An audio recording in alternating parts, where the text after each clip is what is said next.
You know, social media. It's this incredible thing, right? It's given so many young people a voice, a platform, a way to build something amazing and connect with people all over the world. But there's a flip side, a really dark one we don't always talk enough about. That visibility, that connection, it can also make you incredibly vulnerable. Today, I need to share a story with you. It's a tragic one that hit Pakistan, and honestly, anyone who heard it really hard back in June 2025. It's the story of Sana Yousaf. She was just 17, a bright social media influencer, and her life, full of so much promise, was cut short by someone who simply couldn't handle being told no.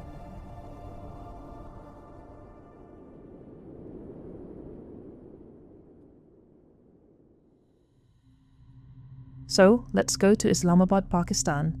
It's June 2nd, 2025. Sana Yousaf, just 17, is absolutely thriving. She's got this huge online community.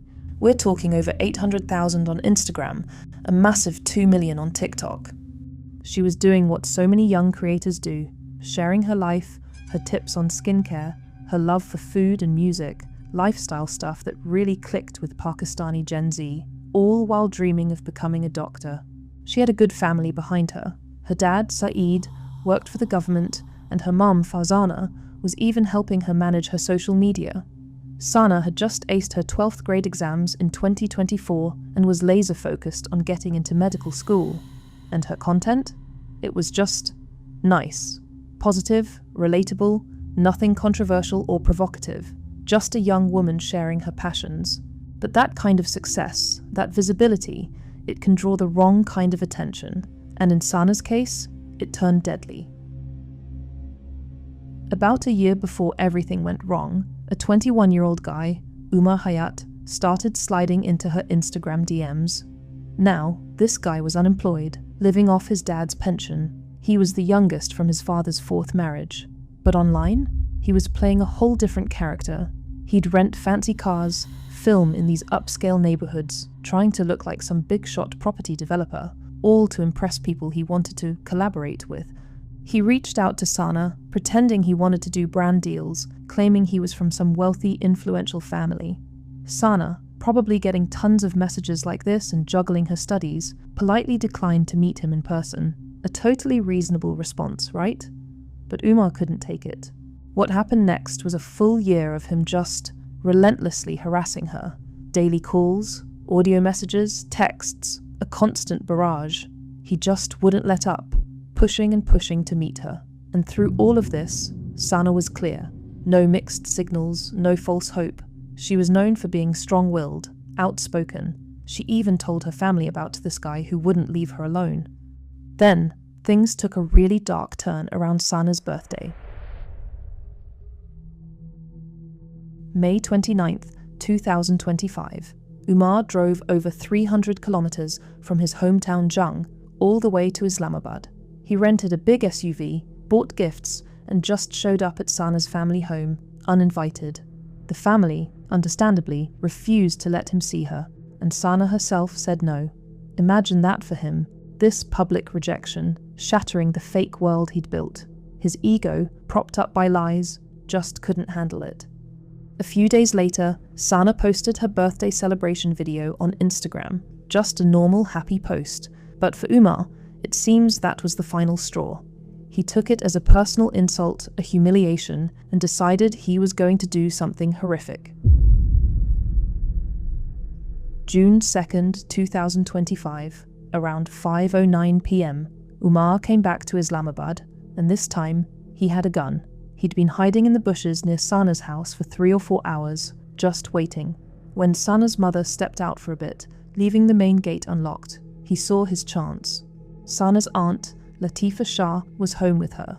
When this young man showed up at the door asking for Sana, the aunt, thinking he was just a friend, pointed him upstairs to Sana's room. A mistake that, I imagine, will haunt her for the rest of her life.